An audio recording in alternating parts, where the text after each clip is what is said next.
Movie की शुरुआत AD नाम के एक आदमी से होती है जो छत पर खड़ा सुसाइड करने के बारे में सोच रहा है। फिर एडी हमें बताता है कि वो इस हालात में कैसे पहुंचा। फिर मूवी फ्लैशबैक में जाती है। एडी एक राइटर है और वो अभी अपनी एक नई बुक लिखने की कोशिश कर रहा है, लेकिन वो कुछ लिख नहीं पा रहा है और समय के साथ आलसी और अल्कोहलिक होता जा रहा है। वो ज्यादातर समय अपने घर में टीवी देखने और बाकी चीजों में टाइम पास करने में गुजार देता है, लेकिन वो अपनी बुक पर काम नहीं कर पाता। एक दिन एडी की गर्लफ्रेंड उससे मिलने आती है जिसका नाम है लिंडा, और वो उसकी हालत पे कुछ बदलाव नहीं देखती और उससे गुस्सा होकर उससे ब्रेकअप कर लेती है और वहाँ से चली जाती है। फिर हम एडी को रोड पर चलता हुआ देखते हैं। तभी उसे एक आदमी की आवाज आती है। इसका नाम है वर्नन और ये एडी की एक्स वाइफ का भाई है, जो कि पहले एक ड्रग डीलर था, लेकिन अभी वो किसी फार्मा कंपनी के लिए काम कर रहा था। वो दोनों तकरीबन 9 सालों के बाद मिल रहे थे। एडी वर्नन से उसकी एक्स वाइफ के बारे में पूछता है और वो बताता है कि वो ठीक है और किसी दूसरे शहर में खुश है। फिर वर्नन एडी की ऐसी हालत देखकर उसे एक ड्रग ऑफर करता है और बताता है कि ये ड्रग अभी तक मार्केट में नहीं आया है और अभी तक टेस्टिंग में है, और साथ ही इसकी पावर्स के बारे में बताता है कि कैसे इसके यूज से हम अपने दिमाग को 100% तक यूज कर सकते हैं।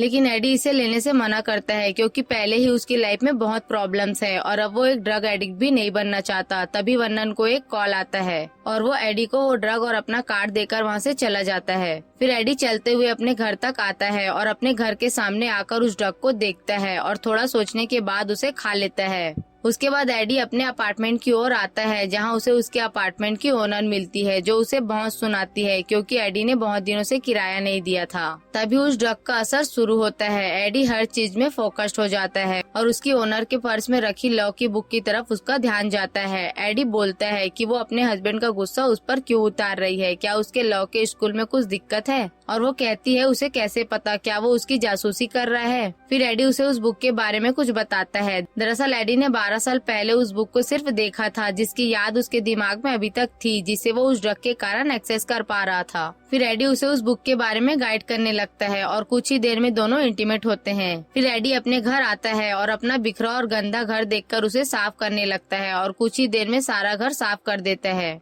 एडी समझ नहीं पाता कि ये कैसा ड्रग है क्योंकि उसे बहुत देर से सिगरेट पीने की तलब नहीं लगी, ना ही उसे कोई हैंगओवर हुआ है। बस वो किसी भी काम में पूरा फोकस्ड है। फिर एडी अपनी बुक लिखने बैठता है और कुछ ही घंटों में पूरी बुक लिख लेता है। दूसरे दिन एडी सोकर उठता है। वो पहले जैसा था, उसे कोई हैंगओवर नहीं हुआ था, मतलब इस ड्रग का असर एक दिन तक रहता है। फिर एडी अपनी बुक लेकर अपनी पब्लिशर के पास जाता है, जिसे यकीन नहीं हो रहा था कि एडी ने बुक लिख ली। एडी उसे बोलता है वो बस उस बुक के कुछ पेज ही पढ़ ले, उसे पसंद न आने पर वो उसका एडवांस वापस कर देगा, और वो मान जाती है। एडी अपने घर वापस आता है जहाँ उसे उसके फोन पर उसकी पब्लिशर का वॉइसमेल आया था। उसे वो एडी की बुक बहुत पसंद आई थी। एडी बहुत खुश होता है और सोचता है ये सब उस ड्रग के कारण हो रहा है। वो तुरंत वर्नन के दिए हुए कार्ड के जरिए उसके घर जाता है जहां उसे वर्नन मिलता है, लेकिन उसे किसी ने पीटा था।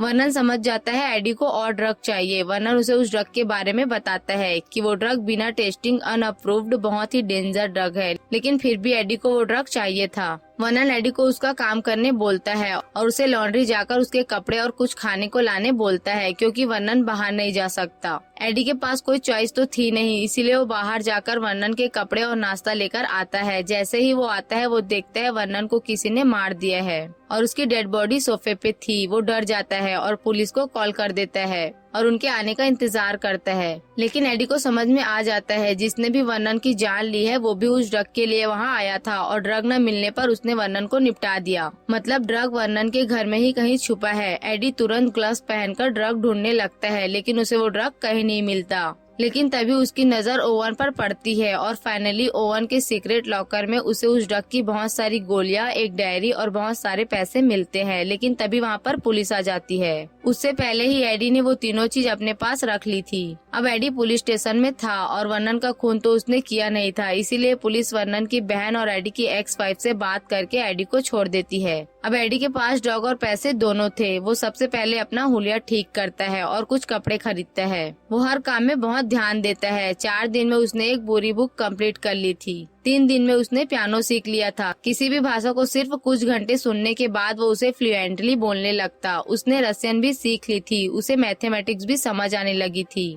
जिससे उसने कसिनो में बहुत सारे पैसे कमाए। एडी जो भी सुनता, देखता, पढ़ता उसे याद रहता। वो अपने कुछ नए दोस्तों के साथ पार्टीज करता और छुट्टियां मनाता है। फिर वो सोचता है उसे लाइफ में क्या करना है। उसे सिर्फ बुक नहीं लिखना, लाइफ में कुछ बड़ा करना है। वो शेयर मार्केट में ट्रेडिंग करना सीखता है और पहले ही दिन बहुत अच्छे पैसे कमाता है। ऐसे ही कुछ दिनों तक वो बहुत अच्छे पैसे कमाता है, लेकिन ये सब उसके लिए बहुत छोटी अमाउंट थी। उसे बड़ी अमाउंट चाहिए थी। इसीलिए वो एक रशियन गुंडे गेनेडी के पास जाता है लोन के लिए। गेनेडी पहले तो उसे लोन देने से मना कर देता है, लेकिन एडी के मनाने के बाद उसे लोन देने के लिए मान जाता है। लेकिन उसे धमकी भी देता है, अगर उसने उसके पैसे वापस नहीं किए तो वो उसे बहुत गंदी मौत मारेगा।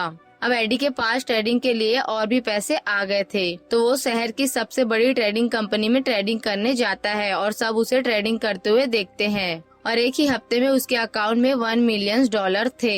एडी अपने घर आता है, जहां उसे उसका वॉइसमेल मिलता है कि उससे शहर का जाना माना बिजनेसमैन कार्वन लुन मिलना चाहता था। खैर, अगले सीन में हम एडी को अपनी पुरानी गर्लफ्रेंड के साथ देखते हैं। वो उसका बदलाव देखकर काफी ज्यादा इम्प्रेस्ड होती है। अब एडी की फोटोज न्यूज़पेपर में आती है, लेकिन अब एडी महसूस करता है कि उस पर किसी ने नजर रखी है। वो अपने घर की खिड़की से बाहर देखने लगता है कि तभी उसे उस ड्रग का साइड इफेक्ट होने लगता है और वो एक ही सेकंड में किसी और जगह से कहीं और पहुंच जाता है। उसे कुछ याद नहीं था कि वो वहां कैसे पहुंचा और कितना समय बीत गया है। अगले दिन उसकी मीटिंग कार्वन लून से होती है और एडी उसे भी तुरंत इम्प्रेस कर देता है। दरअसल कार्वन लून को एक कंपनी खरीदनी थी और वो इसमें एडी का साथ चाहता था, क्योंकि एडी को किसी भी चीज की एनालिसिस करने में महारत हासिल थी। कार्वन लून उसे नेक्स्ट डे अपने ऑफिस में आने का बोलकर उसे उसके घर के सामने छोड़कर चला जाता है। अब एडी काफी खुश था और रोड में ऐसे ही चलने लगता है, लेकिन तभी उसे फिर से उस ड्रग का साइड इफेक्ट पता चलता है और वो अलग अलग टाइम पर अलग अलग जगह पर घूमने लगता है,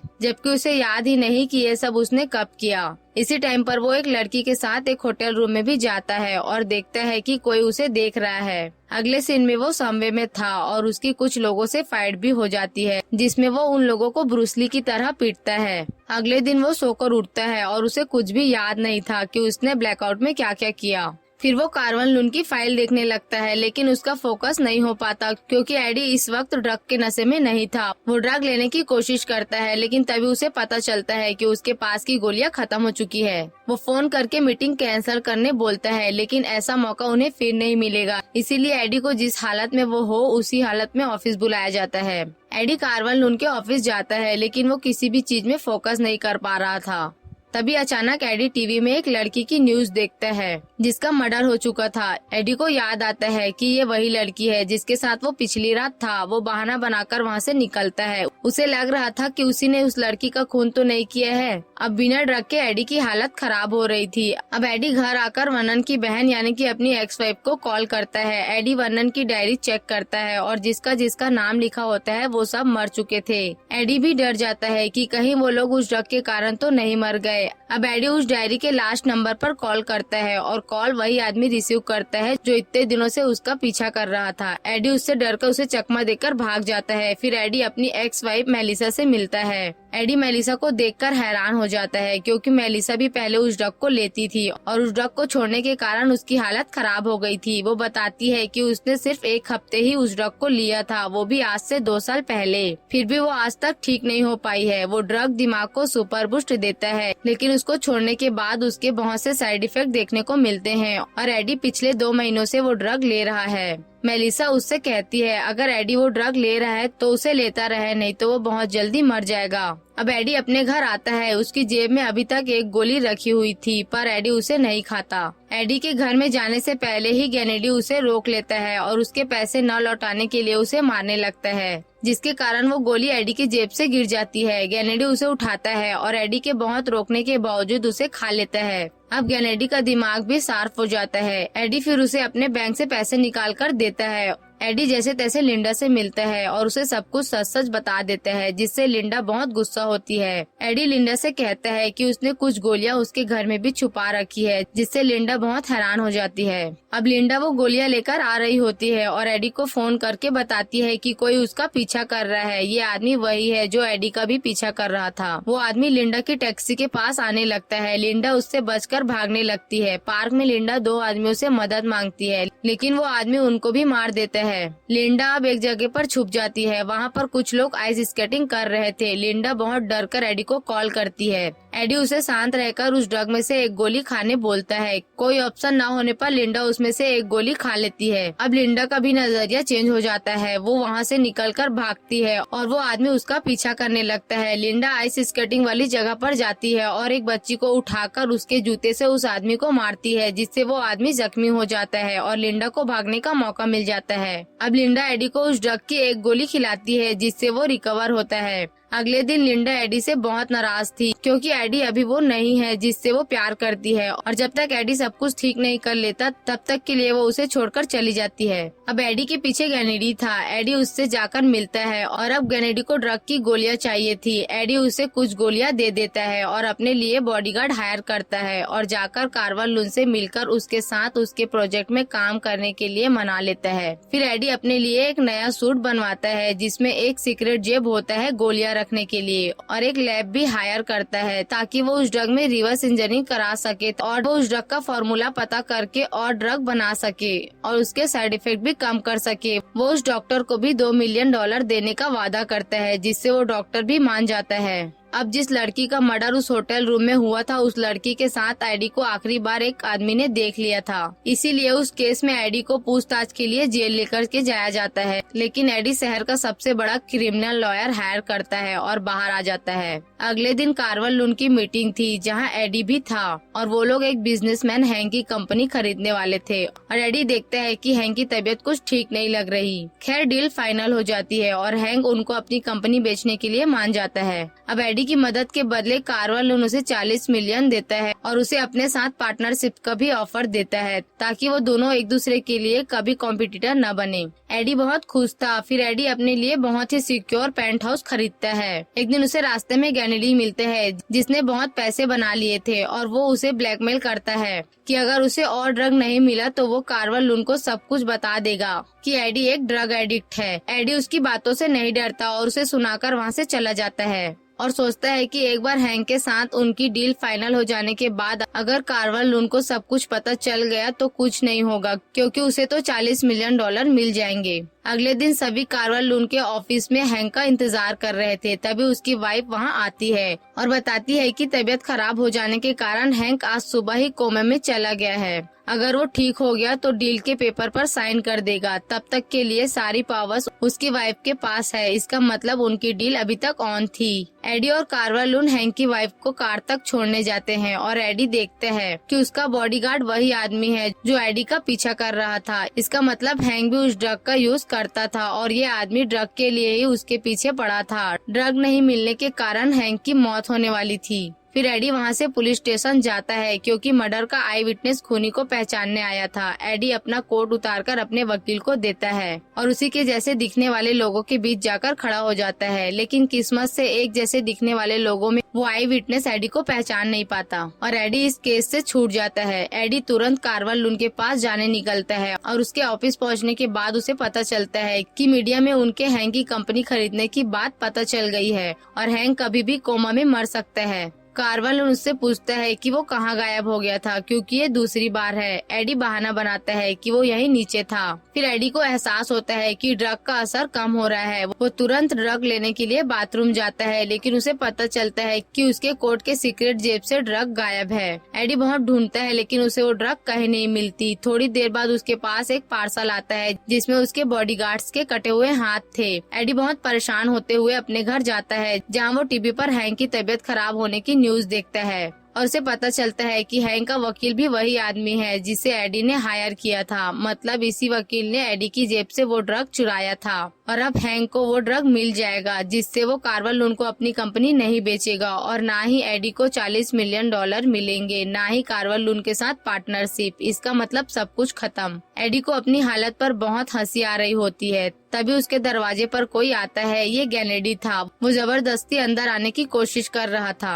एडी बालकनी की तरफ देखता है और मूवी वहीं पर आ जाती है जहाँ से शुरू हुई थी। तभी एडी को याद आता है कि उसने एक ड्रग की गोली एक डिब्बे में छुपा रखी है। गेनेडी दरवाजा काटकर अंदर आ रहा होता है। एडी के बहुत खोजने पर उसे वो डिब्बा मिल जाता है जिसमें एक गोली अभी तक थी। तभी गेनेडी दरवाजा तोड़कर अंदर आ जाता है, जिससे डिस्ट्रैक्ट होकर एडी के हाथ से वो गोली गिर जाती है और वेंट में चली जाती है। अब एडी के पास कोई ड्रग नहीं था और वो सोचता है कि गेनेडी के हाथों मरने से अच्छा वो बालकनी से कूदकर अपनी जान दे दे, लेकिन वो लोग उसे पकड़ लेते हैं और पीटकर एक जगह पर बैठा देते हैं। गेनेडी एडी को दिखाता है कि उसने उस ड्रग को लिक्विड में बदल दिया है और एडी के सामने ही वो उस ड्रग को अपने अंदर इंजेक्ट करता है और बताता है कि डायरेक्ट खून में मिलने से इस ड्रग का असर ज्यादा देर तक रहता है। तभी एडी साइड में रखे एक चाकू को अपने पास रख लेता है। गेनेडी अपने आदमियों से तिजोरी काटकर ड्रग निकालने बोलता है और एडी को मारने के लिए बहुत सारे टूल्स निकालता है। और जैसे ही एडी को मारने उसके पास जाता है, एडी उसे चाकू से मारने लगता है और तब तक मारता है जब तक वो मर नहीं जाता। गेनेडी के आदमियों को तिजोरी काटने के कारण उसके मारने की आवाज नहीं आती। अब एडी भी धीरे धीरे मर रहा था। तभी एडी के पास गेनेडी का खून आता है। एडी के पास कोई और ऑप्शन ना होने के कारण वो उसके खून को पी जाता है। दूसरी तरफ गेनेडी के आदमी तिजोरी काट लेते हैं जिसके अंदर बॉडीगार्ड्स के कटे हुए हाथ थे।